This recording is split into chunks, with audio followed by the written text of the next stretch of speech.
to get this to work. I walk into churches on a regular basis. In the summertime, I was working with a church this year, actually, in Missouri, over the summer. And I walked in to start a session with them, and their whole sanctuary had turned in. They did the time lab, the answers in Genesis, VBS, called Time Lab, I think. And their sanctuary was decked out with this stuff. It looked like a time machine was there and some other stuff, sciencey looking things. It was crazy.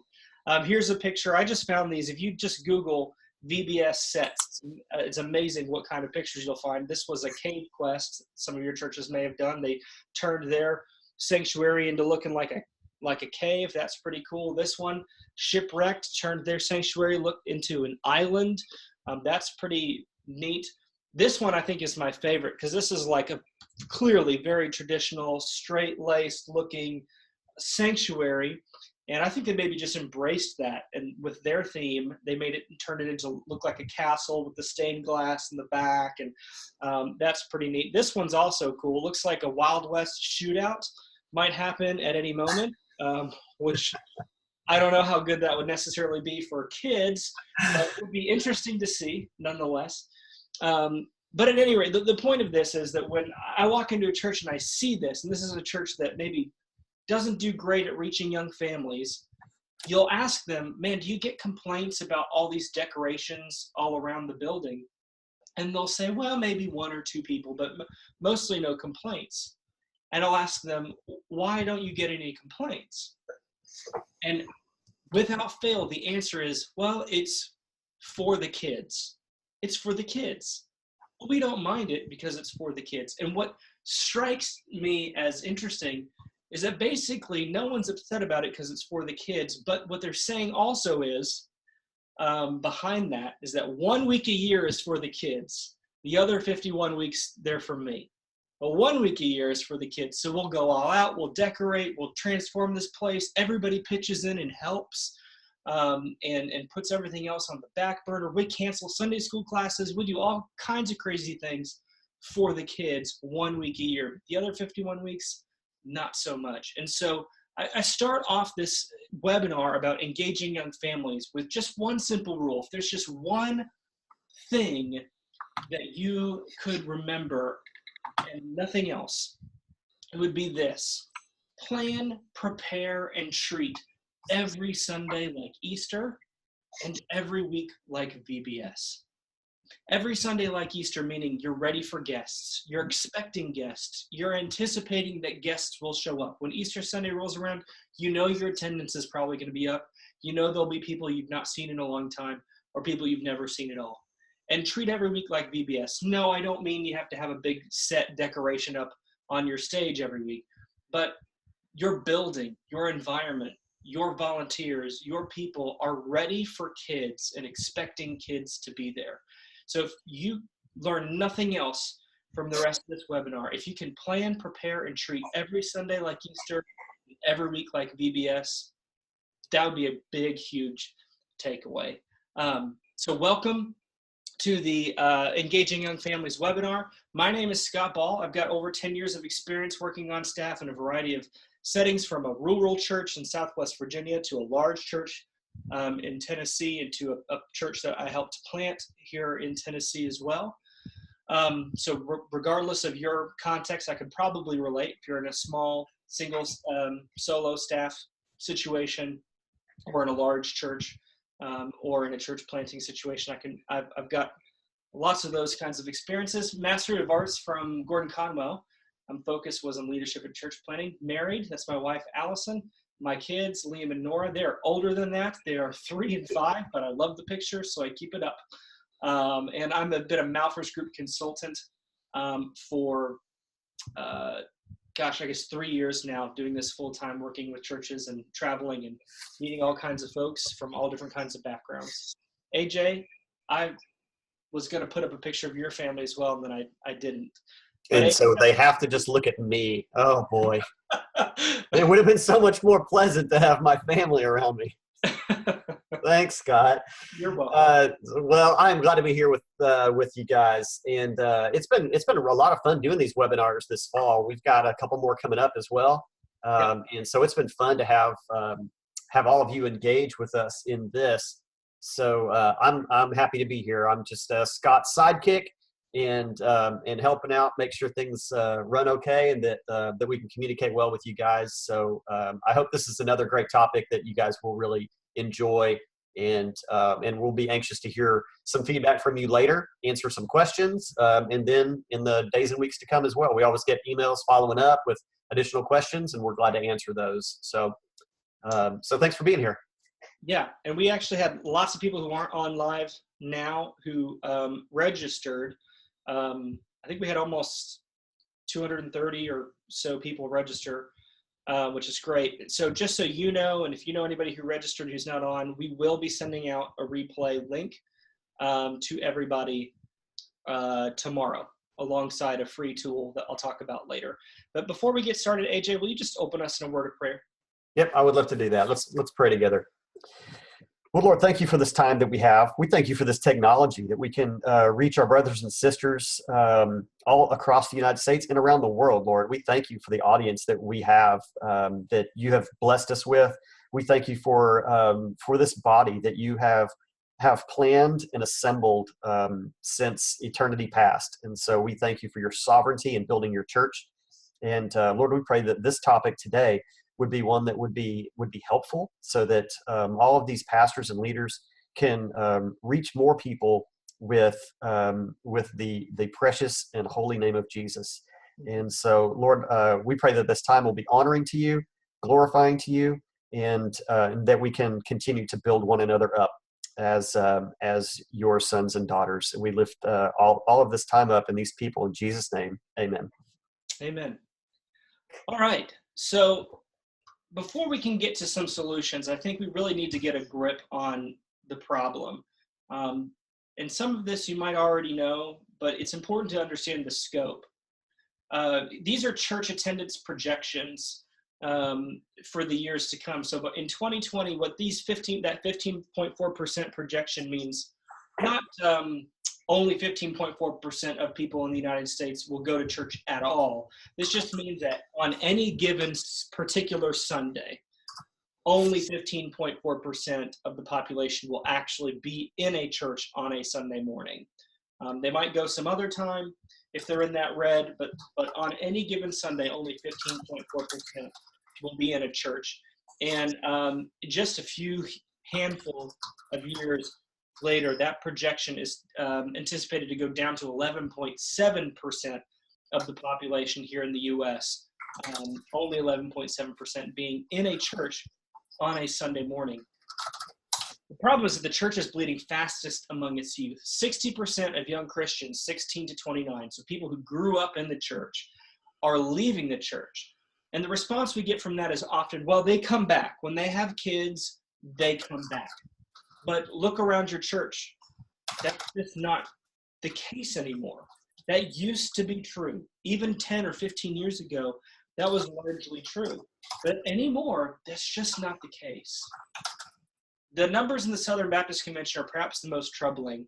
I know there's probably a wide variety of denominations represented here, but I give the Southern Baptist numbers because it's the largest Protestant denomination in the United States. It's an evangelical denomination, and people would often think of the Southern Baptist Convention as sort of the bastion of Christianity and evangelicalism in the United States. But here's the deal. The SBC has lost 1 million members in the last decade, 1 million. Now, they have no risk of becoming the number 2 Protestant denomination anytime soon. They still have millions of members. But it's troubling that they've lost 1 million in the last decade. In fact, they lost over 236,000 members just in 2014, which was the single biggest drop-off in membership loss since the split from the Baptist denomination after the Civil War. So it's significant. And in 2017, the fewest number of baptisms were reported since 1946. So not seeing the conversions, we're losing members to death, to churches closing, to attrition, to all of these things in the SBC. And the SBC is one of the healthier denominations out there. So this is the context that we're in. The question is, what's the heart of the problem? Why is this happening? And the answer is that the church has lost its cultural place. Used to be Sunday was church day. All you got to do now is look around and see churches that they've got, kids that have sports tournaments and things scheduled on Sunday mornings, which is crazy. Schools schedule Wednesday night as basketball games and football games and all sorts of games happen on Wednesday nights. When I was a kid, and I'm a young man, but when I was a kid, Wednesday night was still church night. And that's just not true anymore. So the church doesn't have its cultural place that it had even 15 years ago. And people's views on God, on Jesus, and spirituality have shifted. In fact, only 17% of adults think that a person's faith is meant to be developed by involvement in a local church. They think they can do it on their own. So even if they're a spiritual person or believe themselves to be a Christian, they believe that they can express their faith, grow their faith on their own. The number for evangelicals is not all that much better. If I recall correctly, only a third of evangelicals think that they need to be in a local church in order to grow, which is just double the national average, which is really sad. The truth is that the church landscape is rapidly and radically changing and becoming more complex. That's just the reality that we live in anymore. What does this mean for the church? Well, it means that watershed change has signaled a new era for all churches. For all churches. And either we need to change or our churches are going to die. This is one of the things that's really hard, I think, on the other side of the camera for folks to understand. A lot of times we only think about our problems. We think our church is having a hard time engaging young families. Our church is seeing young families go out the back door. Our church is seeing people who grew up in the church leave the church. But it's maybe not so bad because the church down the street's probably not having that problem. I'm telling you, the church down the street is having the same problem. AJ, I can't speak for you, but I know the churches that I talk to week after week after week are expressing these same problems again and again. And the writing is on the wall. If the church as a whole, the Big C church as a whole, does not make significant changes over the next 10 years, we're going to see significant closures over the next 20 years. I don't know if you would concur. I'm not trying to be alarmist. I see it. The stats bear it out, and so do sort of my anecdotal experience. AJ, do you see that as well? Well, sure. I think we definitely both see the same experience out there that, the churches that are letting the status quo rule the day or living in the past, they're seeing a new church goes in and immediately people are over there checking it out. And, people, they want something, not necessarily, I guess I would have to say different. They do. They want something new and interesting and exciting. And sometimes those are not good reasons to be leaving your church and checking out another church. But the opportunity to have something new and engaging is extremely enticing. And so, we frequently see, the older, smaller churches, all of a sudden there's a new church in town and they're hurting all of a sudden. And so you have to look at a couple of reasons for that. Number one, why did that church come in to begin with? Was it started by somebody that saw that there was a need, that people needed something new, that they would be able to engage with people in a better way? So that's certainly part of it. But if people weren't looking for something different, they probably wouldn't have gone to check it out either. So this is a gigantic conversation with lots of aspects to it, lots of facets. So it doesn't just come down to what we're talking about today. But the biggest thing we want you to take away from this, though, is that we can't ignore the problem. But the solutions to the problem might be different than you would think. So you might now hear all that and think, we're going to tell you, you got to change your music. You got to repaint your building. You got to whatever. These to us are not the ultimate solution. So what we want to do, we actually want to give you 5 tactics for engaging young families that are things that we think your church can do sort of on a limited budget, a limited amount of time, if we process through them the right way. So our solutions, our advice, our tactics are probably different than you might think, given what we just presented to you as the problem. Here's the first one. The first one is think like a young family. Think like a young family. You've got to, if it's been a while since you've been a young family, you've got to re-navigate your brain to that period of time in your life when you had little kids or kids in grade school and all of the issues that you were thinking about. Although understand that the context has changed, and so people think a little bit differently. So if it's hard for you to think that way, ask some young people you know. If you've got kids or grandkids, ask them what they're thinking. But I wrote about this in a blog post that we released last week, so I'm not going to spend too much time. If you want to dig way deep into these 4 questions that you can ask yourself to help you think like a young family, you can read that post, but I'll review them briefly here. The first one is this church for my kids? So the point of this is not about making it cool for kids. It's about, is it a place for kids? When you walk into certain spaces, you know whether or not it's for kids. When I gave in the blog post, I talked about the American History Museum in Washington, D.C. Most of that place is not for kids. Can't touch this, can't touch that, don't go here, don't run there. But then there's this one space where they have like this cool lab, and then they've got this little space for younger kids where they can crawl around and move around and stuff. And it's clearly for kids. And what you see when you look in there is a whole bunch of parents sitting around on benches, letting their kids kind of be kids. And they have this look of relief on their face because they've been walking around this big museum that's not for kids. And so when people bring their kids to your church, do they walk in and go, here's another place that I have to hold my kid's hand, hold them back, it feels like a museum, don't touch anything, don't break anything, don't run? Or is it a place where kids can be kids? Or is there at least space areas where it's clear that kids can be kids? So is this church for my kids? Secondly, is this church for me? Again, this is not about preferences and style. If you're trying to cater to every single person's preferences, that's something you'll never be able to achieve. So that's not what we're talking about. What I'm talking about is this church for guests? Do you merely tolerate guests, or are you expecting them? You can feel it when you walk in the door. You know, just a hi, glad you're here kind of attitude is nice, but it doesn't make someone necessarily feel at home. So when someone walks into the church, do they feel at home? Do they feel like it's for them? Or is it kind of just for us 4 and no more, and we'll let you sit here, but we're hoping you don't come back? 3, will I fit in with other parents? So parent shaming, if it's been a while since you've had young kids, or you're not on social media much, I got to tell you, as a parent with a 5-year-old, a 6-year-old now, and a 3-year-old, you know, parent shaming is real, especially on the internet.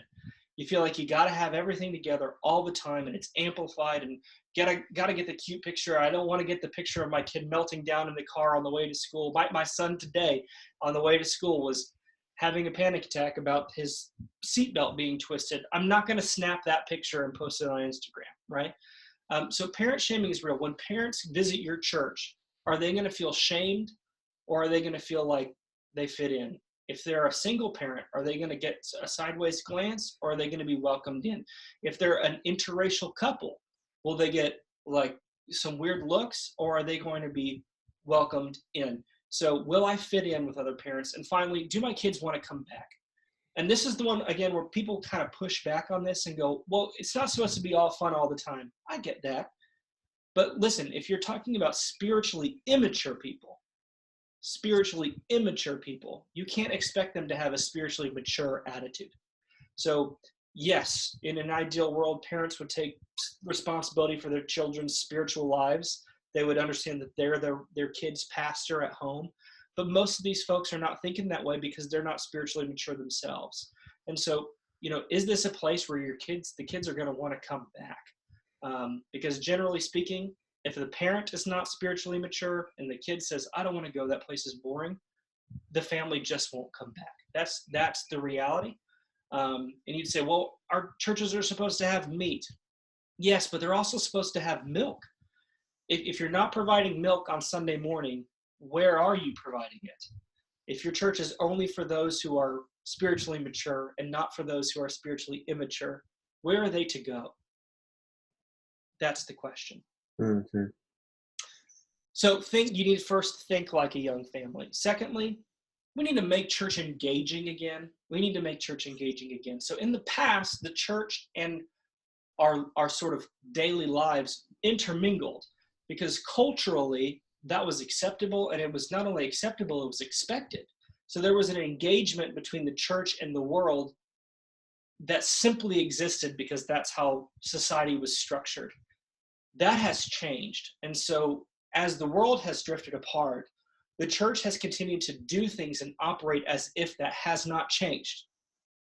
And so instead of having a missionary mindset, like we're going to go into the world and reach and engage the world and engage our culture, we've continued to act as if our culture is going to engage us. Those days are gone. So we need to make church engaging again by going on the offensive in a missionary mindset. There's essentially four responses to spiritual seekers, four responses to the people who are walking into your church. The first is to be seeker intolerant. Most churches are not in this category, although I've seen it.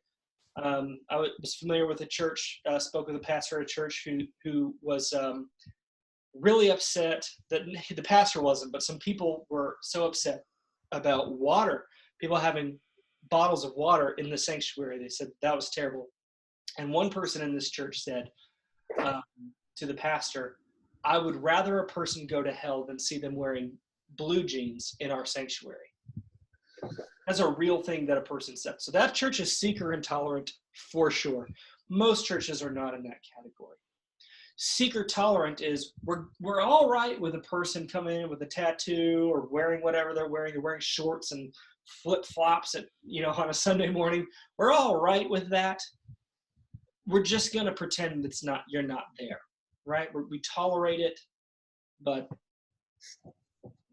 that's the best we can say. Seeker driven would be sort of the other extreme, where everything is about the guest. Everything is about the person who's spiritually immature. And this can also cause problems when, you could be ostracizing a lot of your church if everything is only about lost people all the time on a Sunday morning. But what we're sort of after is this being seeker-minded, expecting the guest, being ready for the guest, knowing that the guest is going to show up, and speaking in a way on a Sunday morning that is mindful of the fact that they're there. Small things like when you do announcements, do you say things like, okay, we have the fellowship dinner coming up next week. If you have questions about that, talk to Sally after the service. What's a fellowship dinner? Is that like where the hobbits come together and we all talk about a ring? Like fellowship is a word that is used in the hobbits and in church, and that's it, right? So are we mindful of that kind of language? And who exactly is Sally? Who's Sally? How would I find Sally? Does Sally have a name tag that says I'm Sally? These kinds of things, this insider language is used in churches a lot. And so being seeker-minded would say, hey, we're going to have a fellowship dinner. It's a place where we can all come together and share and meet new folks and meet people we know. And if you would like to learn more about that, go back to our connection desk. Sally will be there, and you can speak with her. She's got a name tag on if you have any questions. So these little changes show that we are mindful of the fact that guests and seekers, spiritual seekers, are in the room. Does this make sense, AJ? It does. Yeah, absolutely. You can even, and I would even suggest going even, one step further to kind of along that line of thinking that you're talking about is, having guest receptions or guest lunches, things that are specifically geared towards guests that you can invite them to and help them get to know you better. So right. All those, anything you do to make a step towards them, extend a hand, is going to help endear them to you more quickly. Yep. So then when we're talking about engaging families and creating an engaging culture, you also have to think about your environment. So when guests walk in, does it smell like 1970, like the carpet was put in 1970? Does it smell musty? Or when they walk in the room, do they smell coffee? It smells like home? Does it smell clean? What do they see? Do they see dust, dirt, grime, stains, or do they see a place that looks like it's been cleaned? What do they touch? What do they hear? I was working with a church recently. It used to be when you walked into their sanctuary, it was dead silent. And if you were the first person in, guests tend to either be the first person to walk in or the last person to walk in. That they tend to be on an extreme. They're either getting there really late or they're getting there way too early. And if you got there way too early, you'd be sitting there in dead, awkward silence. So little things like have music playing in the background when someone comes in and sits down. These kinds of things make a big deal in sort of setting the tone and making people feel at home. So remember that a good environment is not about entertainment. It's ultimately about hospitality. And hospitality is one of the highest biblical values. I've talked about this in other webinars, but I want to remind you that Lot from the Bible in Genesis is saved because of hospitality. Think about this. His family is saved because he invites the angels to come and stay in his home. And it's not until after he invites them into his home to stay in his home and show hospitality to these angels that he learns that destruction is coming and gets the instruction to leave. Had he not shown hospitality, he would not have received the warning. Hospitality is a big deal in Scripture. And so creating a good environment is not about creating an entertainment venue. It's about showing hospitality to guests, which is a biblical value. Our family recently had a chance to go to Disney, which was a lot of fun. But one of the things that I loved about this experience for my daughter right there, Nora, she's 3, is that every princess that met, what impressed me was not the costumes, was not the theming and the environment and all the decorations. All that stuff is really neat. But what made these moments special was every single princess that my daughter met when we were at Disney, when she started talking to them, they got down to her level. They came down. That's Pocahontas. That's Merida. That's not Carrot Top. AJ saw this picture earlier. That's Merida from the movie Brave, if you've seen that one. Here's Cinderella doing the same thing. Every single one of them came down to her level. If we want to engage young families, you have to engage kids. In these first 2 pictures, there were 100 people lined up behind us, but my daughter didn't pay attention to any of that because those princesses were locked in on just her. When people visit your church, when kids visit your church, do they feel special? Do they feel like you're coming down to their level and engaging them? Or are you just a number? Or are you just oh, yeah, here, come check in here? Those kinds of things make a big difference. But church is supposed to be reverent. We're supposed to be austere, right? No. Listen, the only call by Jesus about worship is that we need to worship in spirit and truth. There's no sort of call to Jesus by Jesus to make it something very rigid. He met the woman at the well where she was. Jesus met you where you were. He met me where I was. And we ought to do the same. In fact, our feelings that worship should be austere are more influenced by the Puritans than by the Bible. The Bible does not speak to our worship needs to be rigid. So here's some evidence of that.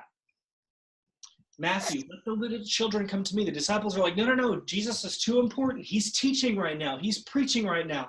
And he's saying, no, let the kids come to me. Let them interrupt me.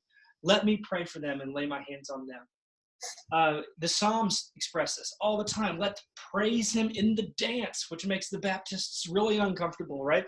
Enter his gates with thanksgiving, right? And his courts with praise. Let's be happy. Let's sing. Speaking of singing, sing to the Lord a new song. This is a hard one for some of us. Yes, a new one. Sing to the Lord a new song from your heart. The kingdom of heaven may be compared to a king who gave a wedding feast. What's the kingdom like?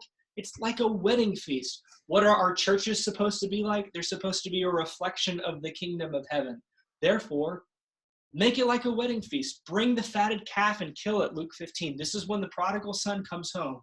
Let us feast and celebrate. Jesus' response to the lost is to throw a party when they come to him. So let us also feast and celebrate when those who are lost visit our churches.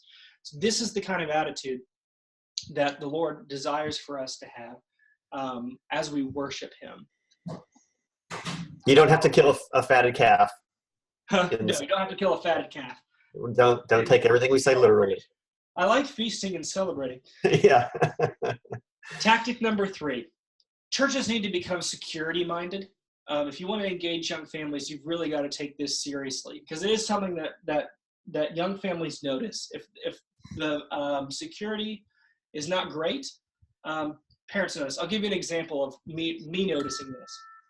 There is no real great security system at my daughter's dance studio. I drop her off for dance for an hour every Wednesday, and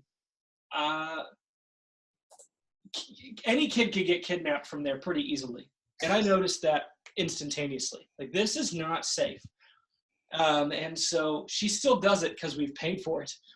But let me tell you, it bothers me every week when I drop her off for dance, because I go, gosh, it would be really easy for someone to take my kid.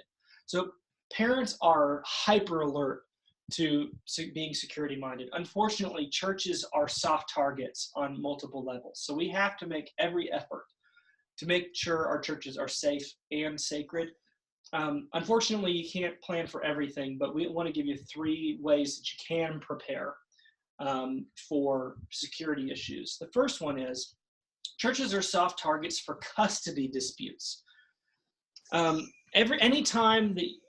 every time that you get an Amber Alert on your phone and some kid has been taken, almost 100% of the time, they're not being taken by a stranger. They're being taken by a person that they know who is not supposed to have them. A dad who is not supposed to have a kid, an uncle, an aunt, or something like that. And you can't count on the children to know that.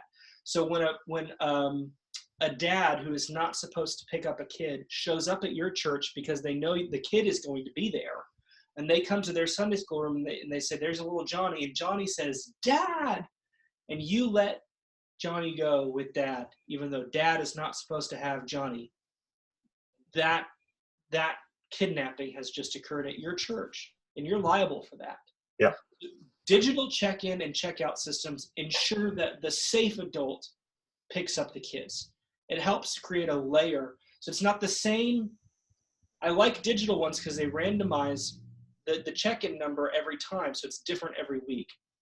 And that way, the person who checked them in checks them out. That creates some layer of security there.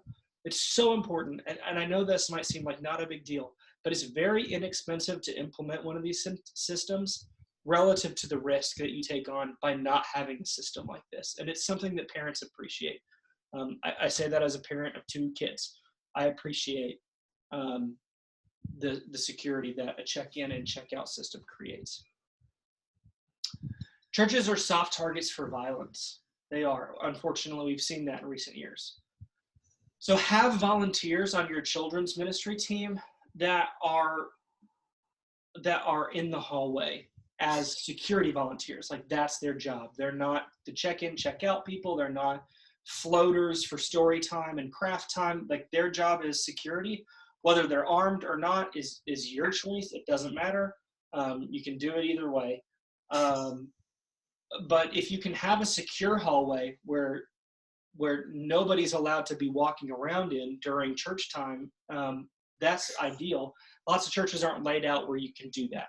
So have security volunteers in place and have a lockdown procedure. It's not like school where you need to have the kids practice it, but train your volunteers. If there was a security issue, what would you do? Has your church thought through what to do in an emergency? How would you lock the doors so that a dangerous person could not get into the Sunday school rooms? I know it's a terrible thing to think about, but you want to have thought about it. Have those procedures in place. Third, churches, unfortunately, and this is the biggest risk, obviously, are soft targets for predators. And the protection here is to thoroughly background check all your volunteers that work with minors. Your insurance probably already requires it. What they might not require is both a state and federal background check. They may only require a federal background check, which is the cheaper one. But I really encourage you to do both the state and the federal background check, because something might get missed one place or the other. It's very important.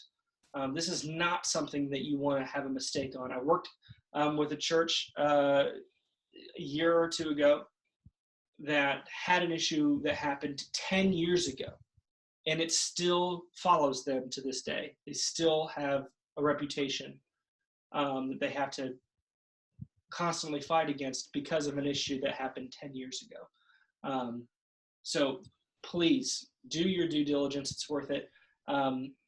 And AJ and I were talking, lots of times your insurance company will provide free training for your volunteers on how to be safe in working with kids and all of those things. Take advantage of any training like that your insurance company, like Brotherhood Mutual and any of the other guys, would probably be providing for you for free. Church Mutual, I know, does provide that for free. So please be sure you've background checked all of your volunteers that work with minors. Anybody who would have contact with kids. Tactic number 4, you need to train and promote young leaders. Train and promote young leaders. Here's a fact. I've seen it in every church that I've worked with over the last few years, is that spiritually mature, or those who are spiritually maturing and growing, the young families, they leave if there's no opportunity for them to step up and lead. You've probably seen this in your own church. If your church has struggled with this, they leave. If they feel like they don't have an opportunity to make a difference, to make a change, to see things change in a different direction, they're out. And when one young family goes, so does another. Someone follows them, and someone follows them, and now we've got this chronic problem of not being able to grow young. And it often starts with not promoting young leaders. And what we hear is, well, I didn't promote them because they aren't qualified. That's a fair point. I'm not suggesting that you give a leadership position to a leader who's not qualified. But how will they become qualified if you do not train them? We often see that churches don't have a leadership pipeline. They don't have a way to train up leaders. They don't have a way to grow the young leaders. And so they leave. Often also what we find is that there's a difference in value of how we're going to train. So training values are changing. In the past, if you wanted to grow as a leader, you needed to take a class. You needed to take a course. You needed to be a part of a special group. We were going to, all these things, right? We wanted a certification. Like, where's your piece of paper that says that you're ready for this? How do we know that you're qualified unless you take the class and get the paper? People were elevated based on their seniority, right? Bill has been in the church for 30 years. He deserves to be a deacon. He deserves to be an elder. He deserves this or that or the other thing. And we would default to positional authority. So, well, he's a deacon, so I got to listen to what he says, or he's got this title or this title or the other. These things have changed. So instead of learning in a class, people want to learn on the job. They want a job shadow. They want to have an opportunity to try it out versus learning in a class. Instead of wanting a certification, they just want a voice. We got an email actually this past week. AJ reminded me of from a 23-year-old girl who loves her church and is trying to make a difference. But she said it's the same people making the decisions all the time. And I have tried to make a difference from where I'm at, but no one wants to listen to what we have to say. So people might respond to that and say, well, she's 23. We shouldn't put her in charge of anything. She doesn't want to be in charge. She just wants a voice. And so that's what young leaders just want, an opportunity to speak into things. They don't and feel like their churches can relate to them even. You right. know, I mean, sometimes they want to hear them. Yeah. Yeah. She described a church that the average age was, retirement age. And but they do have, it sounded like at least a workable, healthy level of younger people, but they're largely being ignored. So, right. Yeah. Right. And she says, I don't want to leave my church, but I don't know what else to do. And I guarantee you, at your church, there are people who feel that way.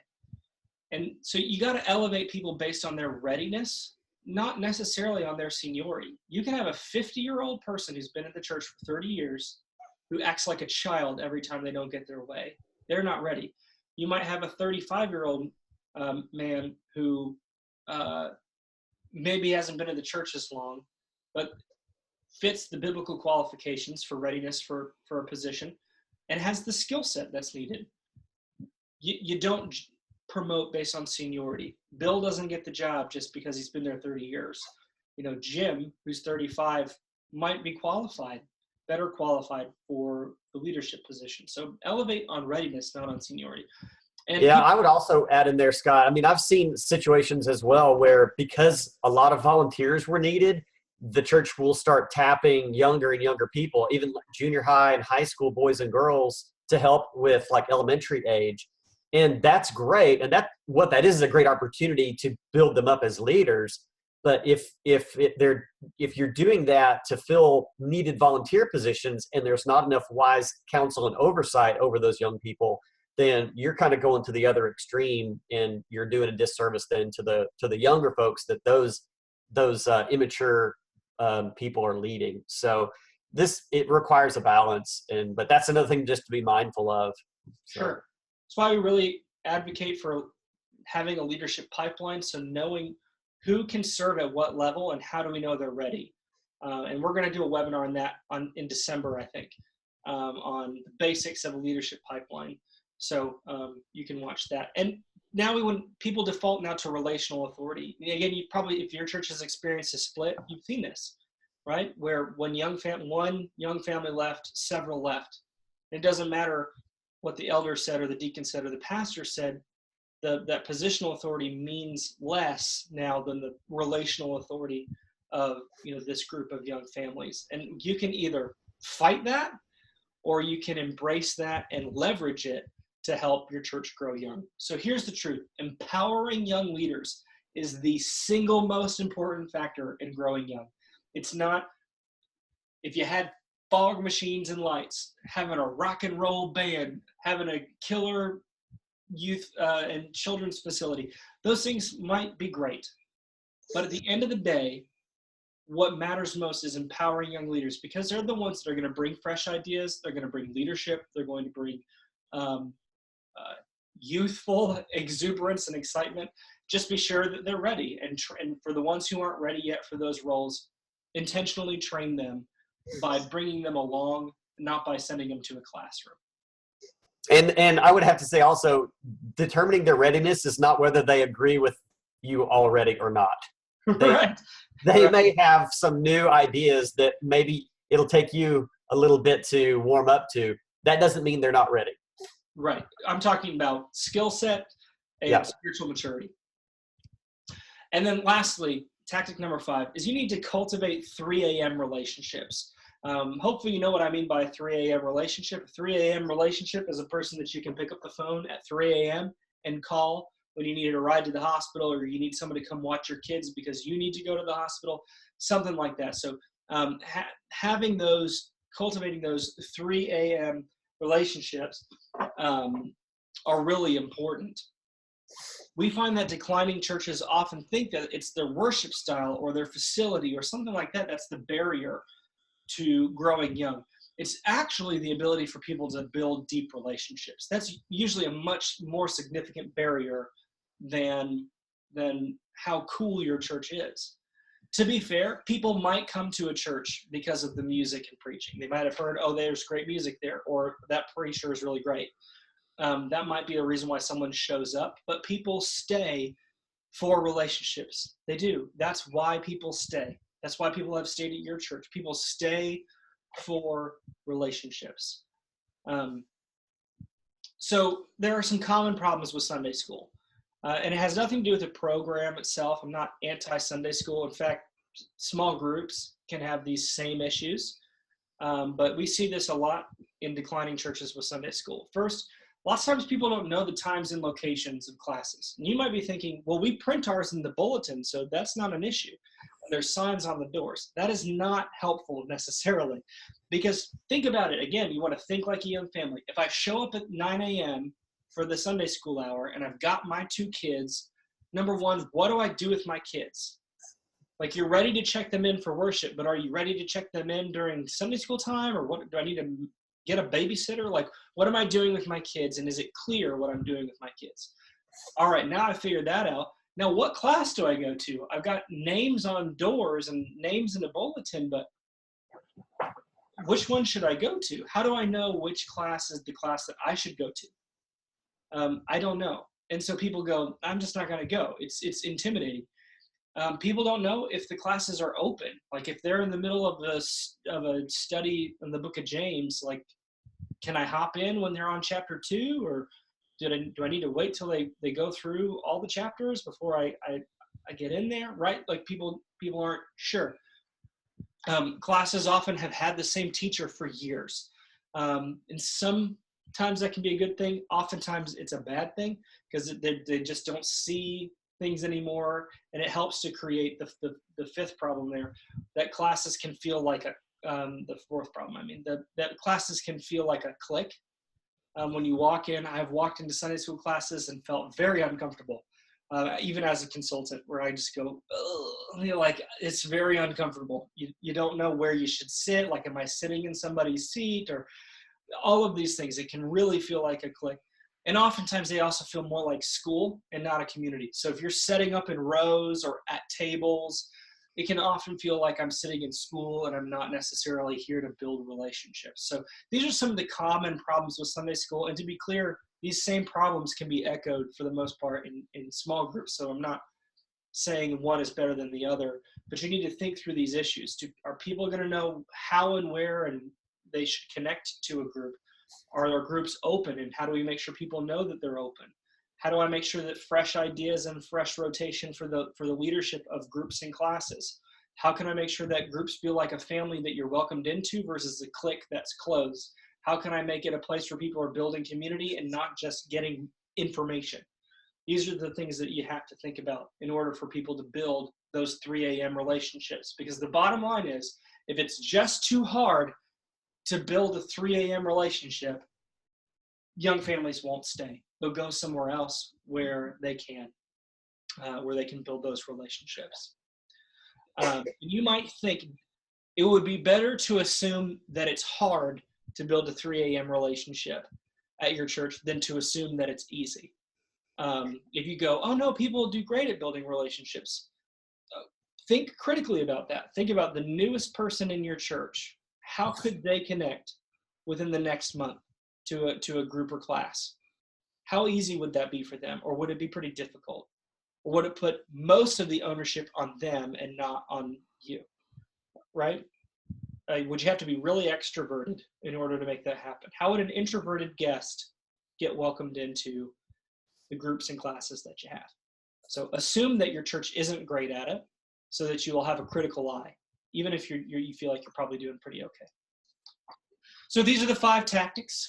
Again, hopefully these surprise you in terms of not being about making your church cool. I don't care if your church is cool. We just want you to be engaging. So think like a young family. Understand the way that they think. Is this church for me? Is this church for kids? Will I fit in with the other parents? Do my kids want to come back? Make church engaging again. Get to talk to people on their level. Go on the offensive. The culture is not engaging with the church, so the church is going to have to engage with the culture. Have a missionary mindset. Third, become security-minded. Think through how your church is a soft target before a crisis happens.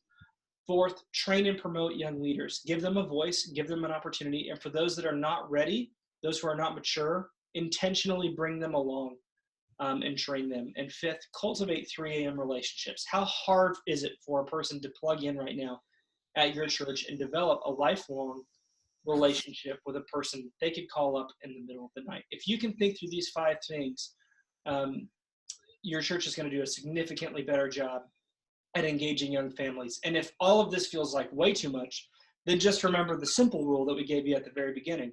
Treat every Sunday like Easter and every week like VBS. If you could do that one thing, it'd make a big difference. And if all of this feels way too overwhelming,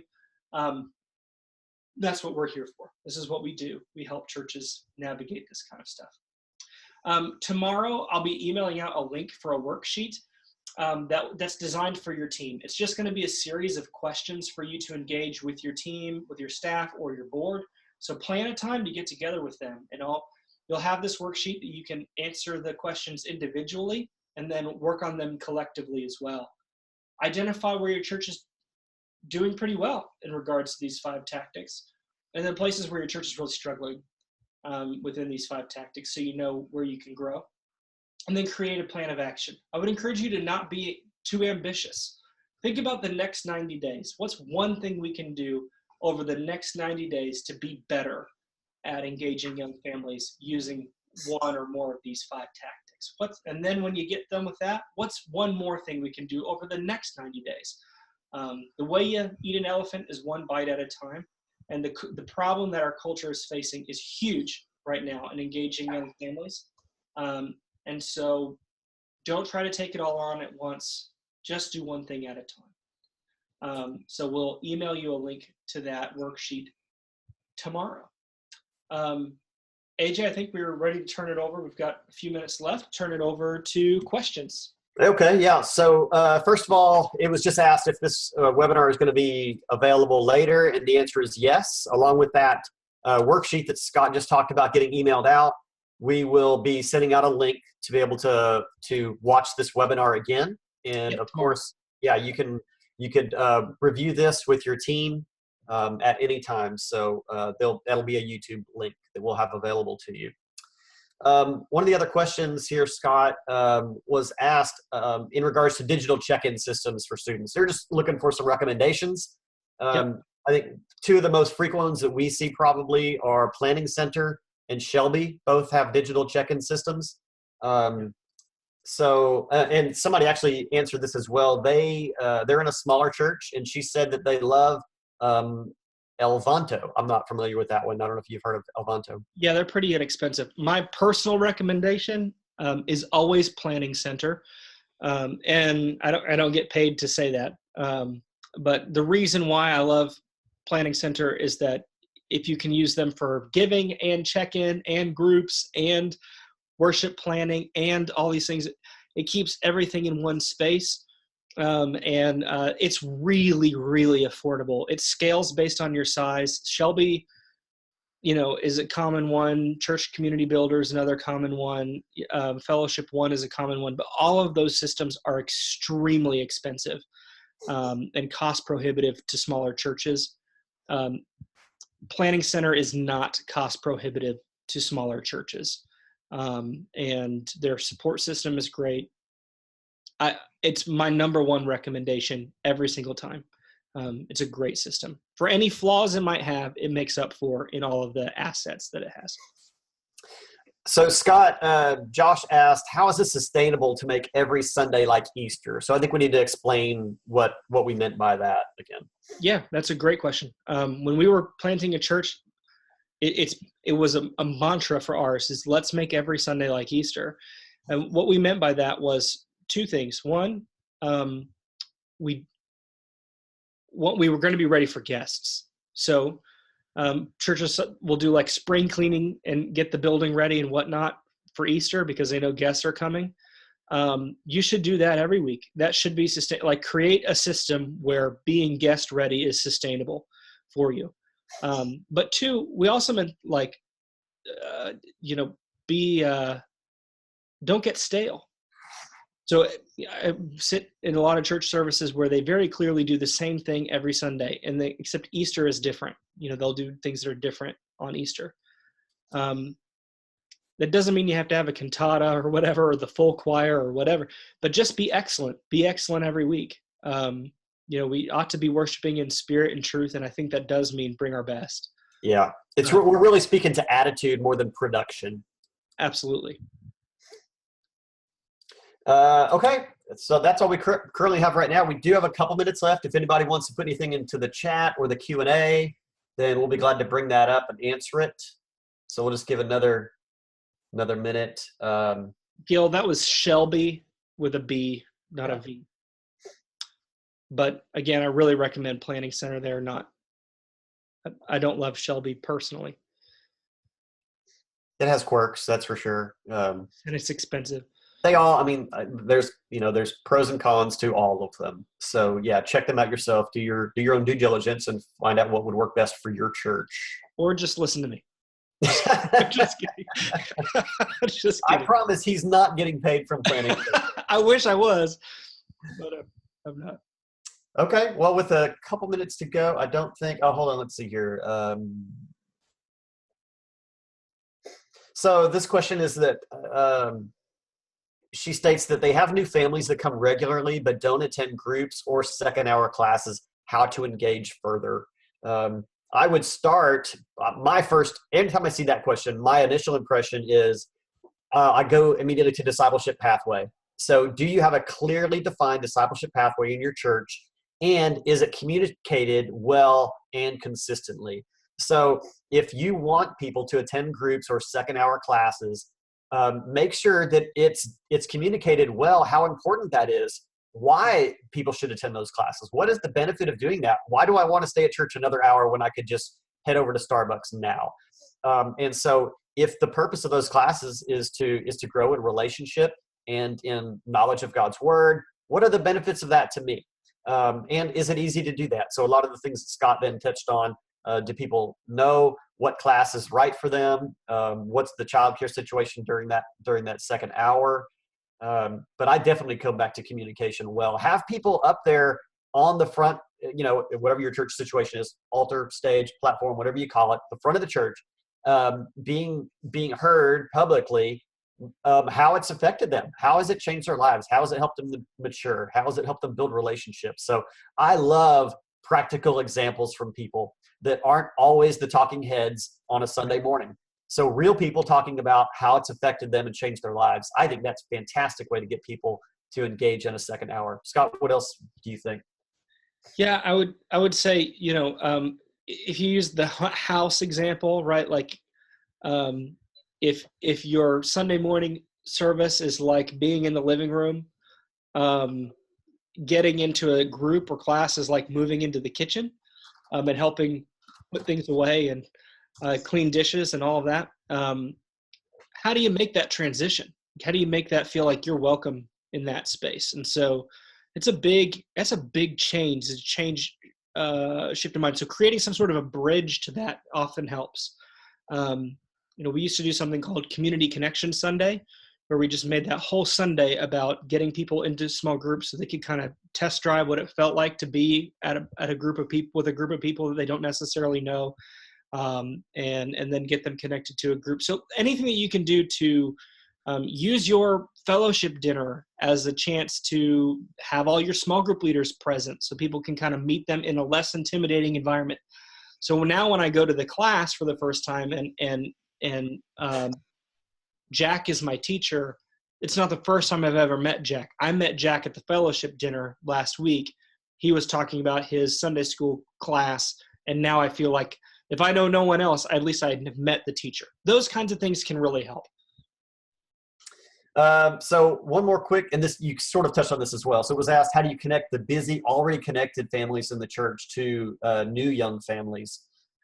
This last weekend, I was with a church that was doing some brainstorming. They were actually kind of thinking about the idea of having a team of people kind of prepped and ready, an ever-growing team of mature people in the church, not mature by age, simply mature by spiritual maturity, ready to sort of become one-on-one or one-on small group mentors or guides to help build a relationship. So you would have a team of people that are ready just to build a relationship with a new person or a new family.